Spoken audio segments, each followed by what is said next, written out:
I'm Autumn Lockett. And this is Mitch Randall. And you're listening to Good Faith Weekly. Welcome to Good Faith Weekly. On this episode, Autumn and I are going to catch up. We're going to talk about what's going on with the war in Ukraine as Russia continues to press upon that great country.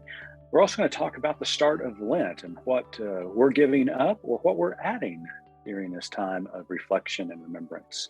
And then later on the pod, our colleague, Reverend Alyssa Aldape, sits down with Ann Carter from First Baptist Church, Richmond, Virginia, to talk about the day that the statue of Robert E. Lee was taken down in their city. It is quite the story.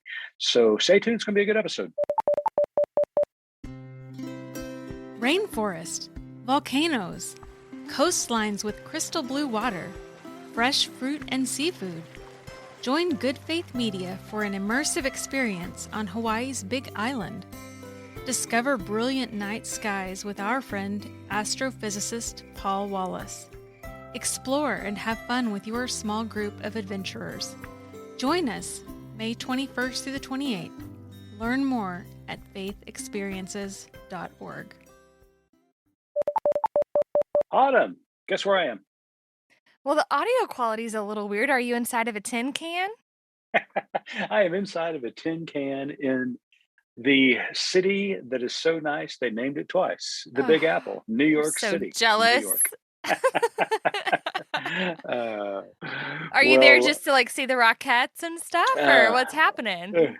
No, Good Faith Media was honored to be invited to attend a interfaith prayer service this week at the United Nations, and leaders from faith traditions from all across the world are gathering virtually and in person here at the United Nations to pray together, to pray for peace, to pray for a resolution in the situation in Ukraine. So we're here to cover the event. We're going to attend the service, which is going to be held at noon Eastern on Thursday of this week. And we're going to conduct some interviews with the leaders and participants and conveners of the prayer service. So it's just an honor to be here and standing beside these incredible men and women from around the world, joining together to pray for peace. So that's why I'm in New York City. I may have to have a slice or two, though, while I'm here. I was going to send you the last time Josh and I were there, and then Josh was there more recently than me, and he went and checked in. There's this deli on the Upper West Side that we are sort of obsessed with. So I'm going to send you to get some pastrami queen at some point. That's amazing. Well, I'm on the east side, right off the East River. In fact, I'm looking out my window right now, staring at the United Nations. So I'm just right here. Oh, that's so cool. Yeah, I'm glad that you're there covering it. I think it's important, and still, very hopeful this is going to be a short-lived situation. Yeah, since last week, a lot has happened in Ukraine.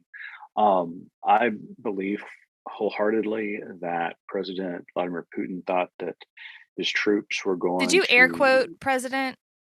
Should we air quote it? I'm going to air quote it for our listeners. Okay. We will consider it officially air quoted. Okay. That Putin thought that his forces were just going to roll through Ukraine, capture Kiev, and this was going to be done within 48 hours. Obviously, that has not happened. It's been an incredible uprising by not only those brave men and women of the Ukrainian armed forces, but also citizens are standing in the way, standing in front of tanks, walking up to Russian soldiers, telling them to get out of their country. Mm-hmm. It is really a remarkable response by Ukrainians to this invasion. It's heartbreaking. It's frustrating. Makes us angry because of what Putin is doing. But the resolve of the Ukrainian people is just remarkable. It is. And I was talking with my daughter last night. She's 15, and this is really sort of the first, war that she remembers watching unfold, and she's observing it through the filters of TikTok and Snapchat, and it's rolling in real time in front of her eyes, and so it's really sparked a lot of conversation. And one thing that we were talking about is that Putin doesn't represent all of Russia, and that there are a lot of Russian dissenters, and that we need to remember that. Yeah, protesters in Moscow and St. Petersburg have been very vocal in their denouncing of this invasion. I think it's Mhm. even hard for mainstream Russians because they see Ukraine as siblings. A Mhm. lot of Ukrainians speak Russian. Certainly, a lot of Russian culture and influences there, but it's also a Ukrainian culture. And so you can hear the Ukrainians speak on television. They say they just don't understand why this is happening because they consider Russia a brother in the Mhm. region. And Mhm. it's really, for all of the rhetoric that Putin has used over the last several years since he invaded Crimea.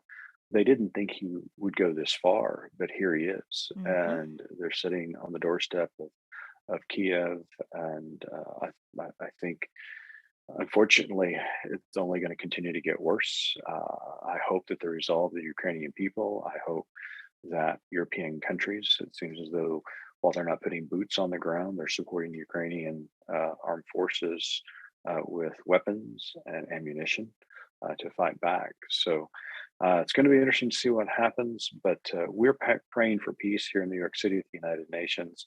We're hoping the best for the best outcome, but it's just heartbreaking to see all the Mhm. deaths, civilian deaths, um, is rolling in. I mean, I've heard up to 2,000 at this point. Civilians, Ukrainian civilians have been killed. Schools, apartments have been bombed by the Russians. It's just I don't know what Putin's thinking at this point. Yeah. So so we're holding fort. We are holding our hearts and our minds and souls up to our Creator, and hopefully peace will prevail. What do you think about President Zelensky from the Ukraine? He has been remarkable through all this. I'm gonna have to fan myself a little bit when you start talking about Zelensky, Mitch, I'll just tell you. Well, and he's just a leader, and you wanna talk about what an actual patriot is. Right. You're looking at it right there. Someone who's not just, a talking head, but, like, is actually out, doing the right thing for his country and literally in the trenches with his people. Mhm. Yeah, it's remarkable. His response to the United States offer to give him an escort out of the country, I thought spoke Mhm. volumes to who he was. He says, I Mhm. don't need a ride, I need ammunition. Yeah. He is on the streets. He's meeting with his cabinet. He's meeting with soldiers who are on the front lines. I mean, it's just really, really remarkable. And Mhm. I saw him speaking at the UN here just yesterday to the delegates. And after his speech, in fact, at the conclusion of his speech, if you listen to it, the translator even started to break up Mhm. because of their admiration for this man. And Mhm. all the delegates, when he was finished, stood up and to thunderous applause. Mhm. Uh, and what was stark contrast immediately following Zelensky's speech to the UN, the Russian delegate began to speak, and as he did, every other delegate in the hall stood up and walked out on him. So I mean, this really has been a global response Yeah. to an aggressor. So Yeah. again, we hope peace prevails. I hope that there's a way out for Putin, that he can see a way out. He doesn't feel like he has painted himself into a corner Yeah. because a desperate Putin is very dangerous, and so none of us want that. No. Well, Autumn, I don't see a smudge on your forehead right now, but I'm I sure I you'll be haven't been going to to Ash church Wednesday. yet. Haven't gone yet, no. Uh, well, Ash Wednesday was this week, and so that marks the beginning of Lent. Um, let's talk about Lent for just a second. You and I grew up Southern Baptist. Let's just say Southern Baptist. They did not observe Ash Wednesday or Lent in the churches that I grew up with. And why No. is that, Autumn? Well, we're not one of them Catholics. That's exactly what we heard in our churches. It was too Catholic. But as an adult, I have embraced Ash Wednesday and Lent. It's just so rich with meaning and purpose. And I can remember the first time I introduced Ash Wednesday to the good folks at North Haven Church, where I pastored in Norman, Oklahoma for 11 years. Some of those good Baptists thought I was a little wonky, a little strange for doing it, but it has become a very meaningful service for that church. Yeah. And I see a rising interest in these liturgical days and liturgical events on the Christian calendar, even within Baptists. So, what are your thoughts on Lent these days? Well, Mitch, in solidarity with Ukraine and my main squeeze Zelensky, I'm going to be giving up Russian vodka for Lent this year. Well, wow, that is a sacrifice for you. I've seen your liquor cabinet.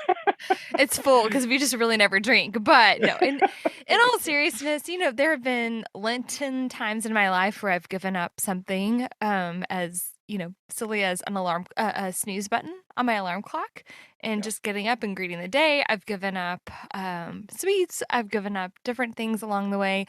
I was actually texting with our pastor yesterday about Lent. He'd posted something about, if Lent is something that is not available to you to give up this year, like that's okay. And we were talking about how, I've been pregnant for about half of my life, it seems like. And so anytime I was pregnant over Lent, I felt like sort of I'd already given enough of myself and sort of didn't give up anything at that point. But I really like the idea of adding to. I think there's just some more centering time in the evenings. I have a book of prayers that I'm going to be praying. Our son is going through some sort of tricky stuff at night, and I am just sort of committed to spending that time in prayer for him and his health.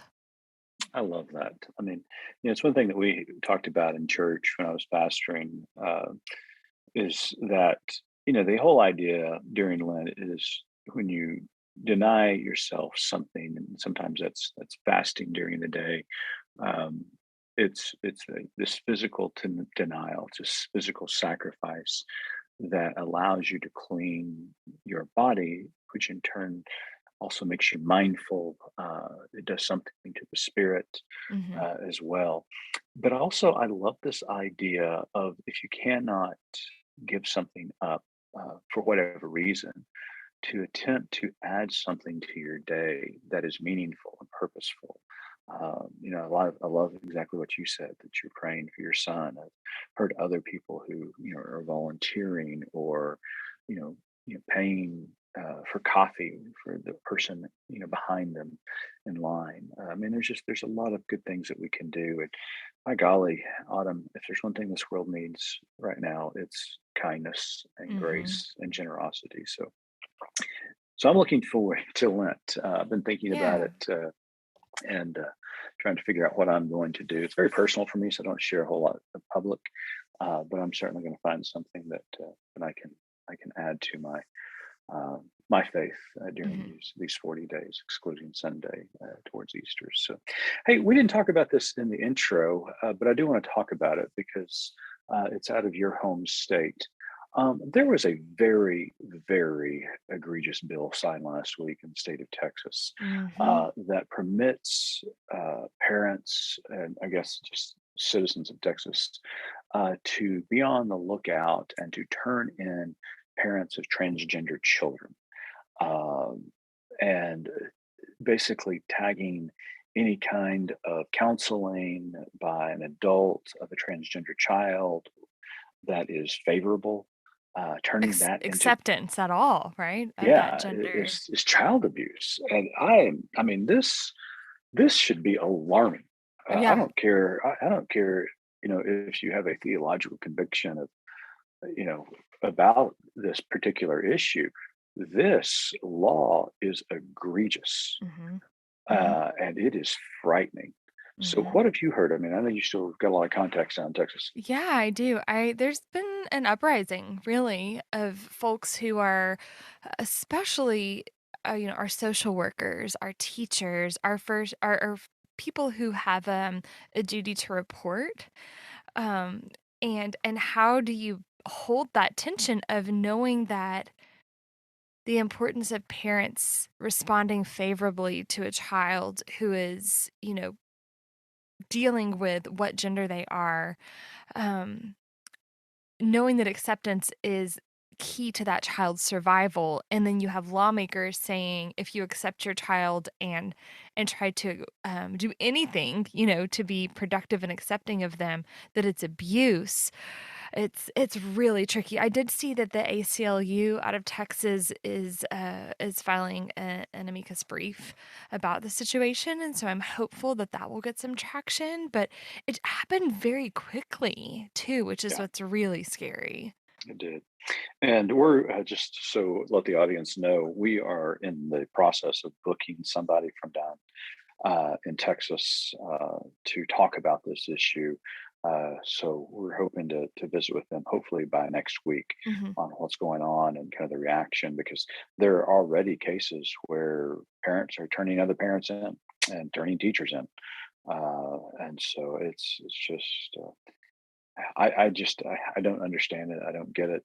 The religious right in this country is hell bent on destroying the country.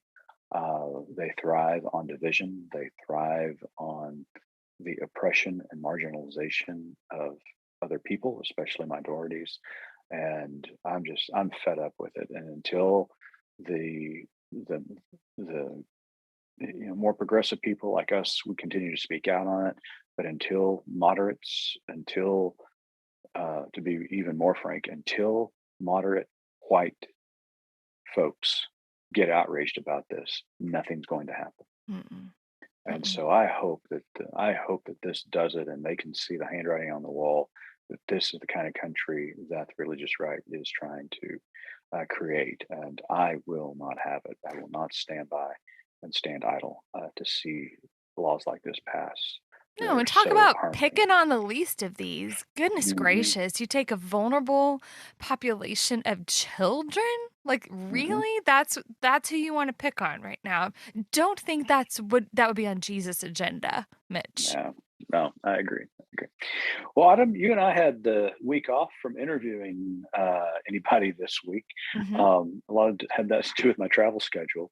But we've got an incredible interview by our colleague, Reverend Alyssa Aldape. She sat down with Ann Carter from First Baptist Church, Richmond, Virginia.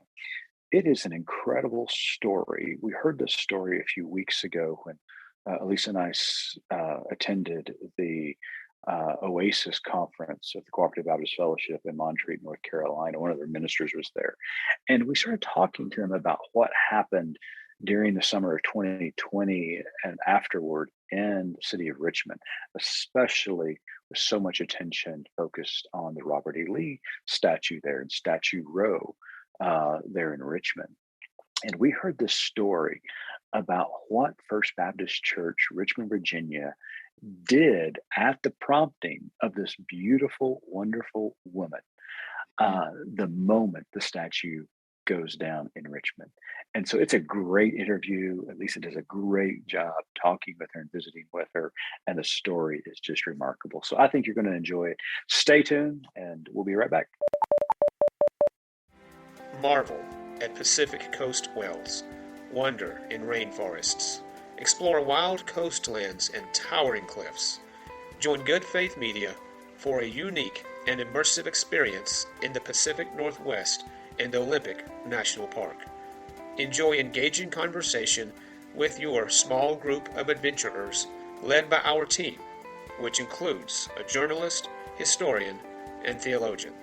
Join us July the 23rd through 30th. Learn more at faithexperiences.org. Hello, everybody. This is Alyssa Aldape with Good Faith Media, and I am here with Ann Whitfield Carter. sitting in the church library of Richmond First Baptist Church in Richmond, Virginia. We're here to talk about some really cool things happening, not just this weekend, but also in the bigger history of Richmond First Baptist Church. So before we get started, Ann, would you mind introducing yourself and telling us a little bit about your history here at the church?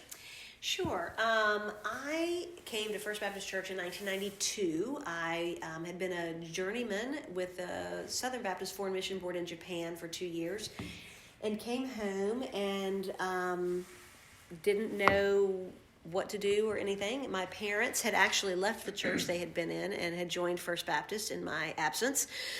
And so I came here because I had nothing else to do, and they're like, come to church with us. And so literally like the second time I ever came here, I actually met the man who became my husband. And like, it's just this crazy story. But I immediately joined the church and have been actively involved there since September of 92. And sang in the choir, volunteered in lots of different ways, but started working in the student ministry in about 1998. I began teaching 6th grade Sunday school, and just did that for a couple of years. And there was an opportunity to partner with one of the ministers on our staff to create a middle school ministry, and so I worked with her to do that, and we created just a really kind of fun, unique experience for simply just middle schoolers. And she ended up leaving and going elsewhere, and they were trying to look for someone to hire, and they could not find anybody that was willing to take a 20-hour-a-week temporary job working with middle schoolers. And they had this one young man who had grown up in our church who wanted to go to seminary, but he just got married. He's like, I want to work and save money in this, like, I literally just got married, and I'm going to work and save money before I can go to seminary. And then just a couple years and I'll take the position. And so that was in fall of 2002, August of 2002. And so I was like, our minister to students, Lynn Turner, said, hey, would you be interested in just like helping out and like just temporarily part-time? And I'm like, yeah, sure, I guess. And literally I'm still here. And it's been this unbelievable journey of discovery and faith and realizing that God calls us to where we are, and how living into that call kind of evolves into something you never imagined. And so I became the minister to students. I was called here I lose track of dates. So I think it was fall of 2018. Okay. Fall of 2018, they called me to be the minister of students here. And that was the last thing I ever expected I would be doing. And it's been just such a joy to be a part of this congregation and to be in a place where my gifts and what I bring to the table are affirmed and lifted up, and how people have seen things in me I didn't see in myself, and have called me up and called me out to something more than I ever imagined. Wow. So it's pretty remarkable. Yeah, that's great. So you have quite a history with this church, and this church has quite a history. This weekend I was here leading your D-Now weekend for your youth or for your students. And so one of the things that they did was a scavenger hunt that was very specific to this church's history. Right. Which for, I think, some churches is like, oh, that's a short scavenger hunt. And this one took 2 hours. Yes, and I learned so much about this place. But for our listeners who weren't able, didn't have the gift of participating in scavenger hunt, can you tell us a little bit about the history of the church, if you could, just a little bit, but whatever you think the highlights are. Okay, so many highlights. So First Baptist was formed in 1780, and so we're just a couple of years younger than our nation. And so we have quite a history. We've lived, it's just so interesting. We have lived through so much. Yeah. And wars and, unrest and pandemics and like all the things and over and over again, right? And so new under the sun. I know there's nothing new under the sun. And I think it's remarkable. I always say, people are like, what's the secret to First Baptist longevity. And I'm like, yeah, I don't know what the secret is, except I just think it's a really healthy system that has been able to adapt and shift and change throughout 247 year, whatever, I don't know, however many years of history. Like, it's pretty remarkable. So it's founded in 1780, and one of the little nuggets that we discovered during the scavenger hunt is some of the first missionaries from, and I never can remember if it's from the United States or if it was from our church, or from like Virginia, but there we had a school for slaves. There was a man in our congregation who was very passionate and had created this school for slaves, and want to teach them how to read and all of that. And there were two young men who came through that school, Lot Carey, and I never can remember the second guy's name, and my apologies to the second gentleman, but I never remember his name. And they ended up buying their freedom and were equipped by our church to go be missionaries in Liberia, which was their ancestral homeland, was Liberia. So they were missionaries in Liberia, founded a Baptist church there that still exists, and is kind of central to a lot of different things in Liberian history. And fast forward to maybe the late 90s, a man named Francis Tabla, Baptist student, came from Liberia to Richmond to go to the Baptist Theological Seminary at Richmond and was a member of our church. He worked on staff here, did lots of different things, got his degree, and ended up going to Minneapolis, Minnesota to be a pastor. I think it's St. Paul, Minnesota, to be a pastor to this very large Liberian community there. And our church ended up funding the building of, or not funding completely, but supporting and helping fund the growth in the building of this church. And we have a little model that they made of their church and sent to us with a card from Francis on top. And it just, this game yesterday clued me into the full circle of that. The missionaries who were, or slaves who were brought here, their descendants were educated here, sent back to Liberia as missionaries, started a Baptist church that then 200 years later sends someone else back to come to be trained to be a minister, who then is now ministering to Liberians in Minnesota. Like, it's really beautiful. I never connected that, and it just was really remarkable. But we survived the Civil War, and one of the interesting things is that, and I've always really appreciated the story. We have a bell in our courtyard that rings to call us to worship every Sunday. It's rung at funerals as we are leaving the service and the body is being placed in the hearse to go to the graveyard, or it's played at weddings. It rang, chiming the hour when David and I got married. During the pandemic, we would ring it at 7 o'clock at night when we were honoring the work of healthcare workers. And so this bell has been ringing for, I'm not sure, I don't remember if it says on the plaque like when the bell was made, but during the Civil War, that's how old the bell is. We had it before the Civil War. During the Civil War, our church sold it to the Confederacy to be used to be melted into cannonballs. And there was a woman in our church who was like, I do not want the bell that was used to call us to worship to be used as a means of war, to kill people for destruction. And she convinced her husband to buy the bell back. And he was wealthy. I don't know what he did, but he had gold.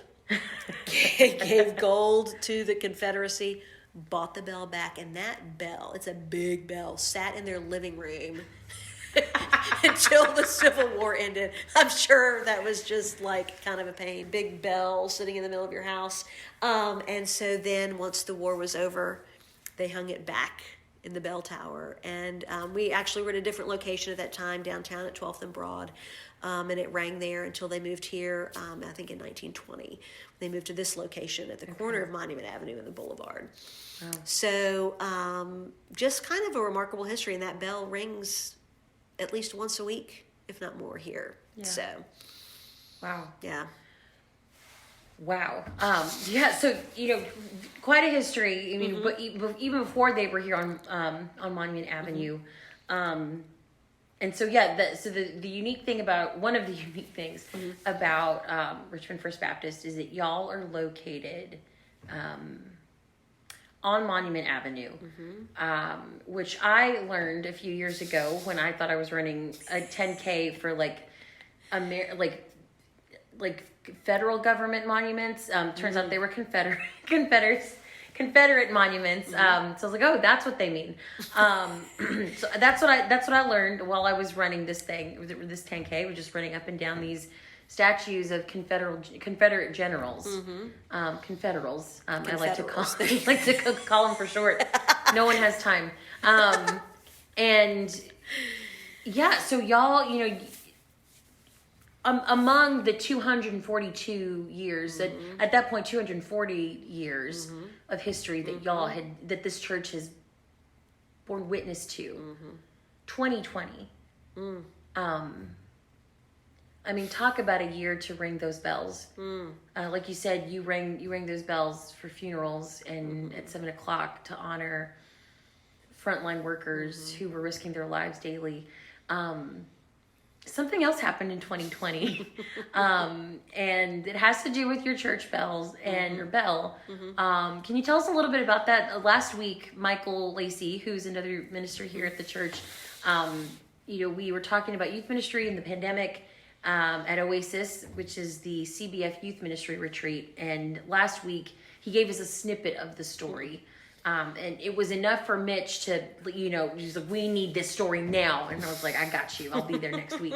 And so can you tell us a little bit about 2020 and that the story that you're about to say, and just all of it. Right. So interestingly, we do sit on the corner of Monument Avenue and what has been renamed Arthur Ashe Boulevard. And there are monuments to Confederate generals and to the Confederacy up and down Monument. It's a beautiful street, and it is something that, and it's interesting, when this location was chosen, there were, every denomination was on our street. We had Lutherans, Episcopalians, Presbyterians, and they're like, we need a Baptist church on Monument Avenue. The Baptists need to represent. And so a tobacco farmer donated his land, and so... that is the most Virginia thing I've ever heard in my life. Right, yeah. Used to be a tobacco field. And I have not been able to find any records of the Stonewall Jackson Monument. Sits at the intersection of Monument and the Boulevard. And I don't know, I can't find anything in our records of what we were doing when the statue was erected. It might have even been erected while it was still a tobacco field. Like, I've seen pictures of like tobacco and a statue. So I'm not really sure about all of that, but this, literally, when you walk out of the front doors of our sanctuary, you are overlooking the statue of Stonewall Jackson.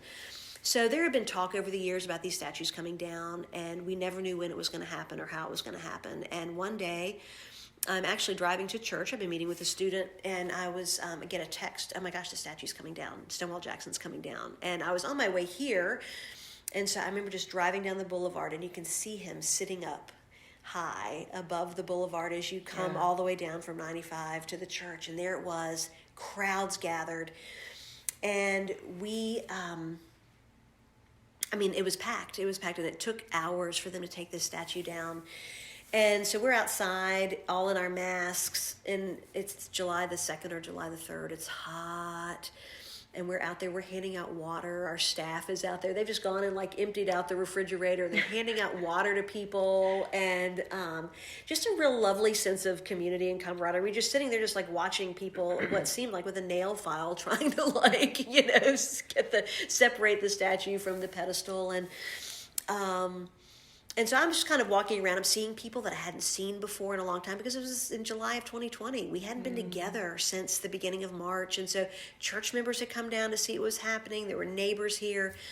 And I ran into a woman who is just a precious friend, a black woman. And I hadn't seen her since the church had shut down. And I was so thrilled to see her. We were standing, watching this happen and just catching up with each other. And I looked at her and I said, how does this feel?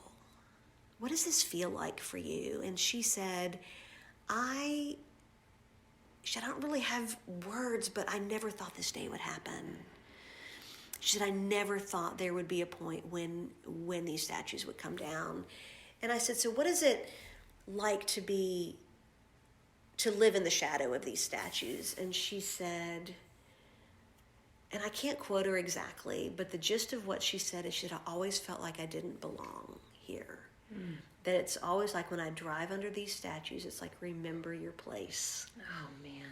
You were supposed to be slaves. You were still supposed to be slaves. You are, just because this is what we're honoring. And so I was just like, I'm still learning about this. I'm still understanding it. I've always had such pride for Monument Avenue because it's beautiful. This is Richmond history. I've always felt such pride for this.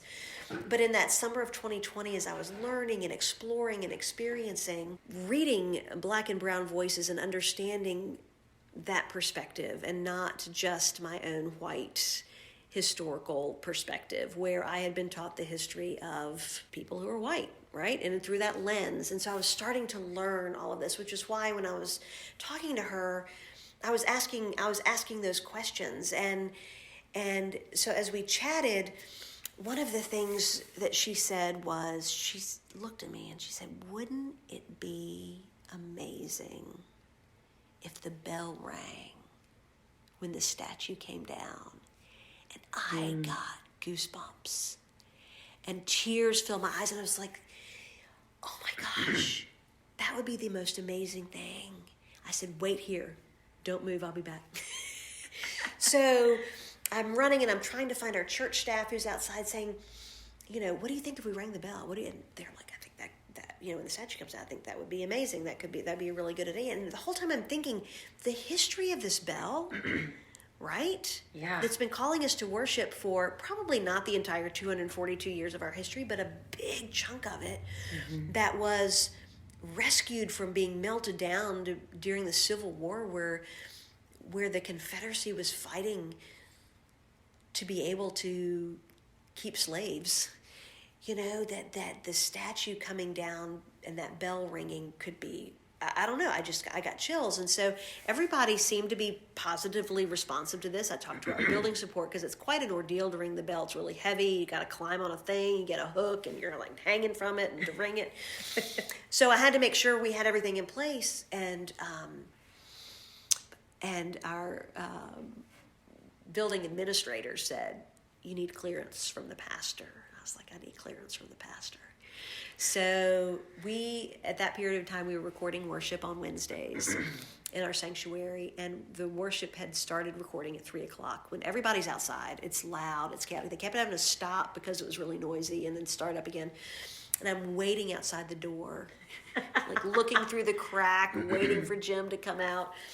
And finally he comes out just to grab something off of his desk. They were doing like the closing hymn, and he had something he wanted to say at the end of the service, and it was on his desk. He's running to get it.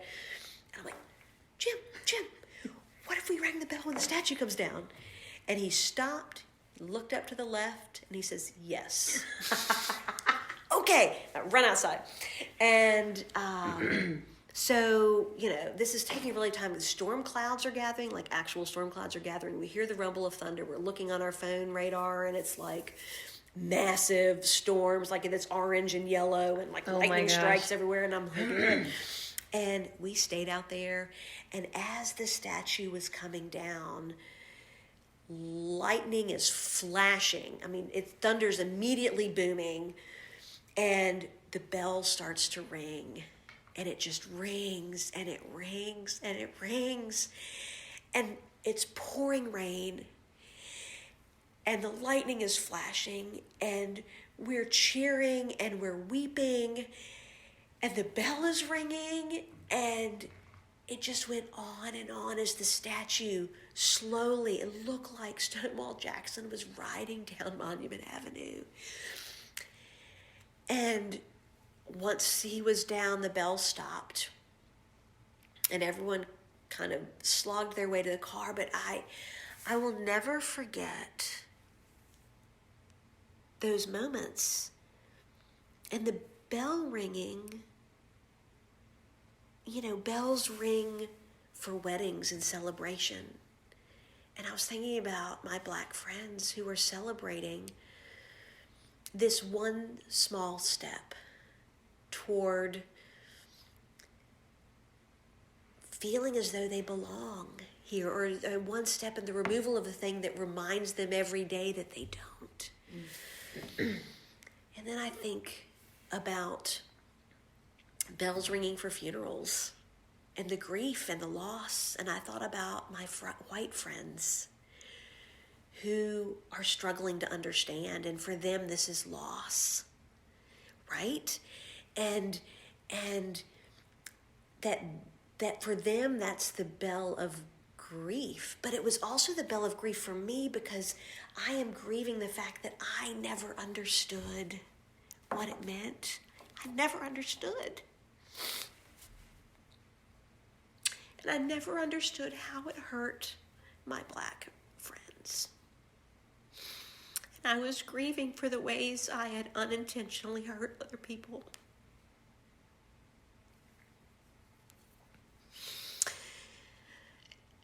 And that day changed my life in a lot of ways. You know, you look back, you were talking today with the kids about the stones. Mm-hmm. I always call them Ebenezer stones because, you know, and where you mark a place where you encountered God and were changed.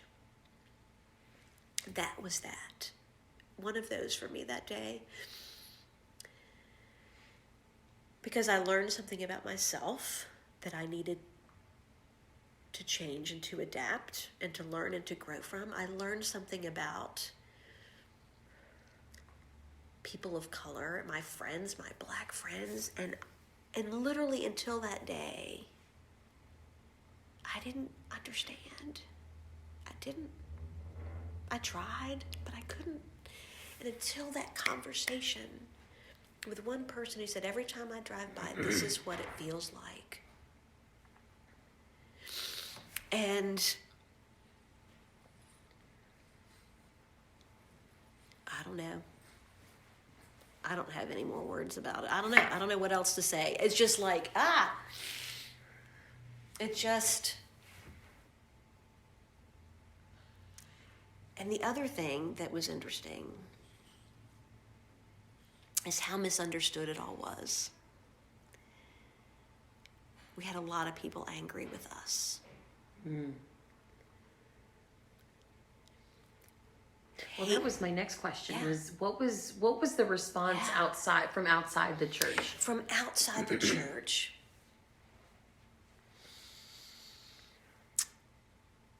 people were like, the church rang the bell. That was amazing. That was beautiful. And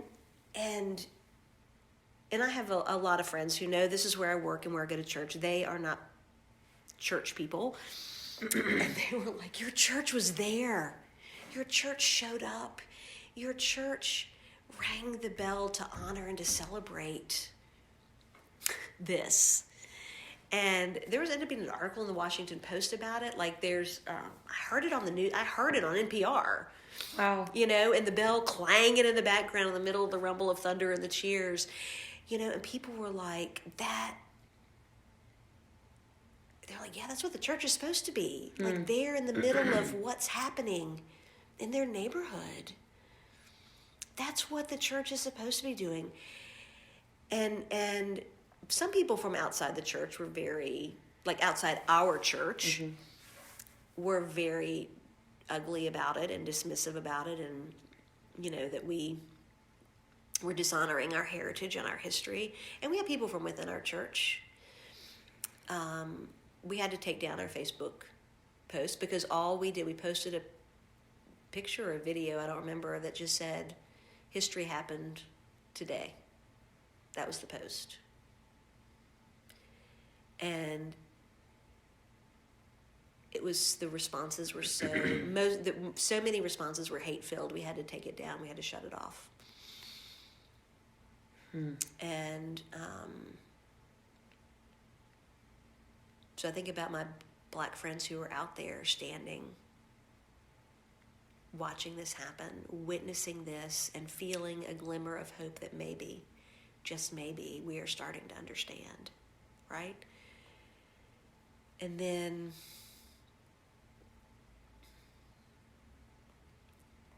for that hatred to come through on our social media page,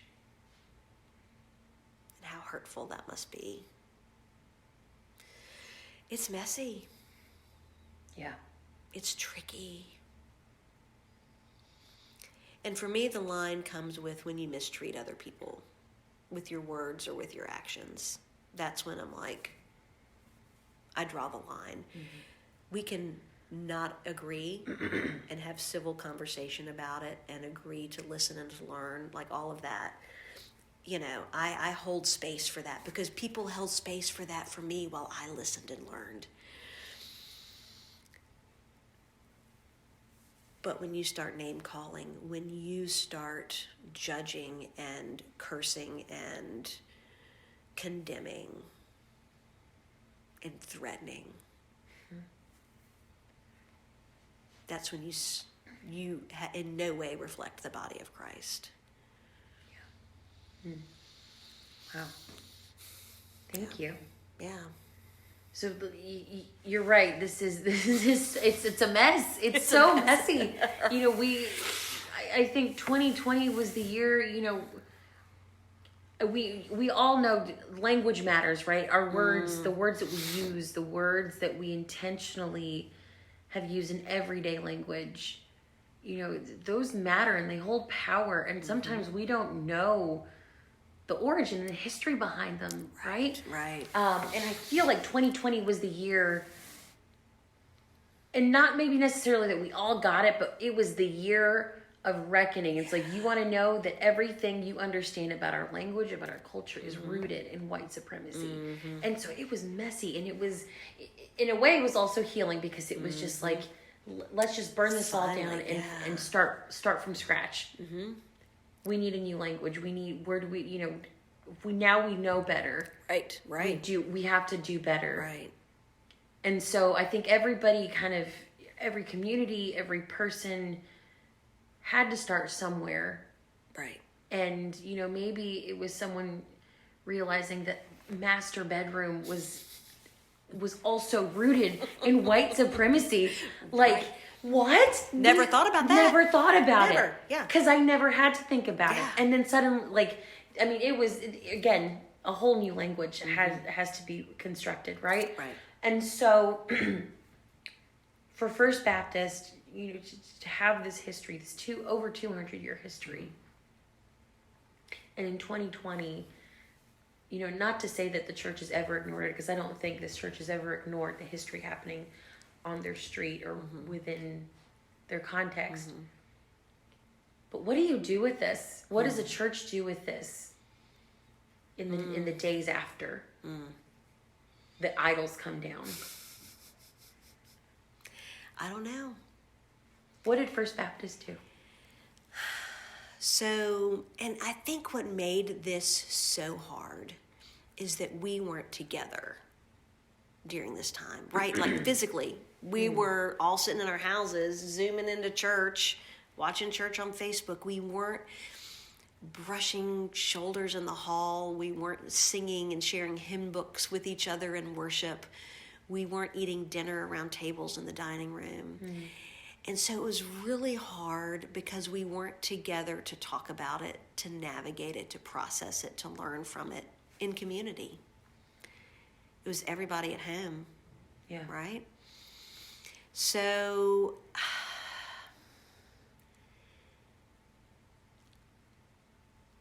like, I mean, we just keep showing up, and we're finally back in community. Yeah. Right? And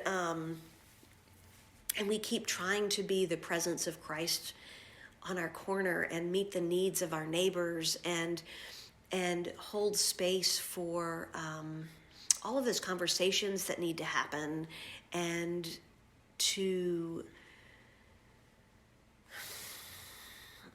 foster curiosity and hard conversations, and I don't know, and I don't, because it's just been so weird and so hard just all the way around to be church together, much less figure out, especially when not everybody can agree.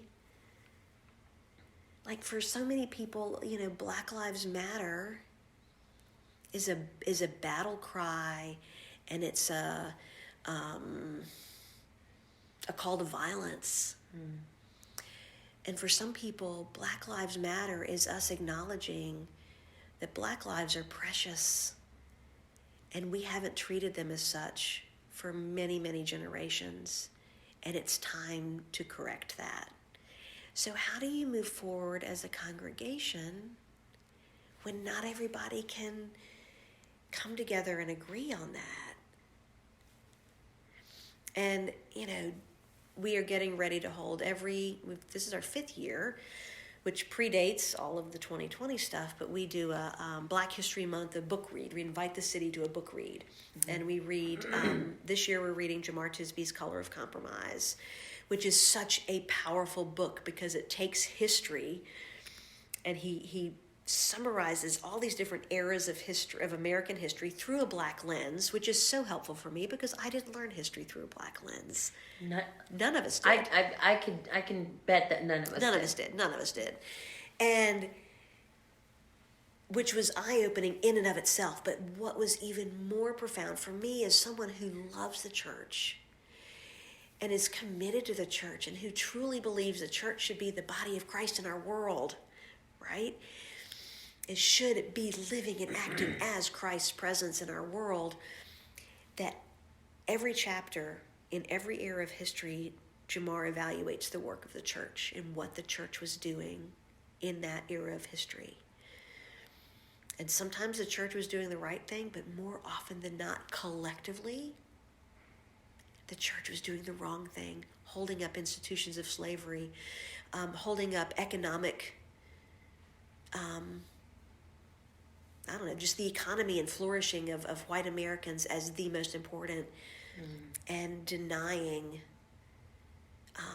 and justifying slavery using scripture.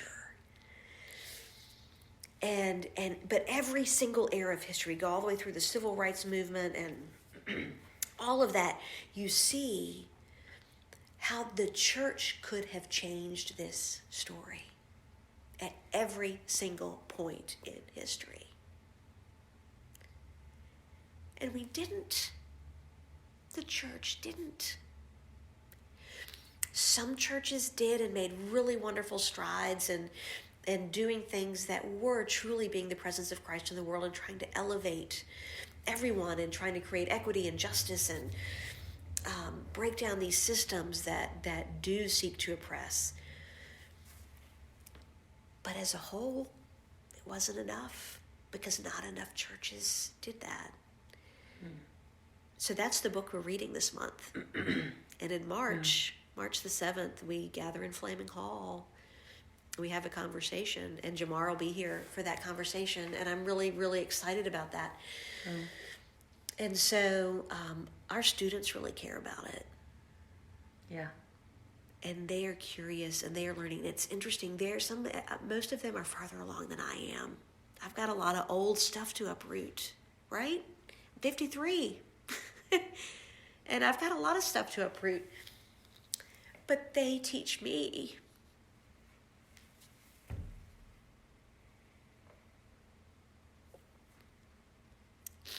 They teach me how to love and how to act, like how that we all have agency, and they're out there doing that, and they are trying to bring the church along. They want their church to do that too. And so I'm so grateful for them. And during the pandemic, we would do Zoom calls. They'd be like, can we read a book and talk about it? They'd be like, what if we read this book? And so we'd read it and we'd talk about it. This was like college students and young adults. And they were like, what can we be doing? What can we, and there are so many of us who long to be a part of reconciliation and restoration. And I want our church to be a part of that. Yeah. Yeah. So this weekend for D-Now, the theme was living the story. Yes. Good Faith Media's tagline is "There's more to tell." So what do you see as your more to tell, through the lens as a minister, as a person of faith? What is your more to tell? Well, I keep learning. I keep reading. I keep listening. I keep asking questions. I keep going out of my normal path and my normal comfort zone to be in relationship with people who aren't just like me, right? And one of the things I feel like my job is as a student minister is to show the students the world, to teach them, first to teach them about God and how God works in the world and God's character and who God is. And as I'm teaching that, to show them the world, to take them and say, and to give them a lens, give them God lenses to look at the world so that they can say, this doesn't look like God intended. So they can recognize that, or they can say, oh my goodness, look where God is at work in this area. How could we join that work? Or this is not how God intended it. What do I need to do? And I'm always trying to do that. And as I stand alongside my students and as we, like this weekend, each of them went to a different place, and our goal was to show them, look where God is at work in this community. But let's hear the stories of the people that started this work in this community and understand what they saw that compelled them to act and to get to work and to roll up their sleeves to make the world look a little bit more like heaven, to make their little corner, their little neighborhood, their section of the world, make sure the people there have what they need and equip and empower them. And so by showing them that and having them listen to those stories, by looking at those places through God's eyes and seeing where God is at work, but also seeing where there's more work to be done, that's my work. And that maybe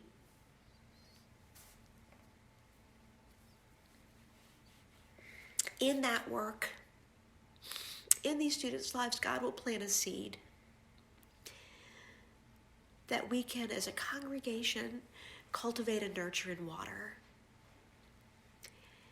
that might lead to vocation, that might lead to a call, that they can be God's presence in their world through the work that they do, through the way that they live their lives. And I think that's what I'm called to do and who I'm called to be for our students. I don't know if that answers that question. It does. Thank you. Thank you, Ann. You're welcome. For sharing your more to tell and for sharing this story of this place that you call your church home. Gosh, thanks for asking me to do this. It's always good to talk to you.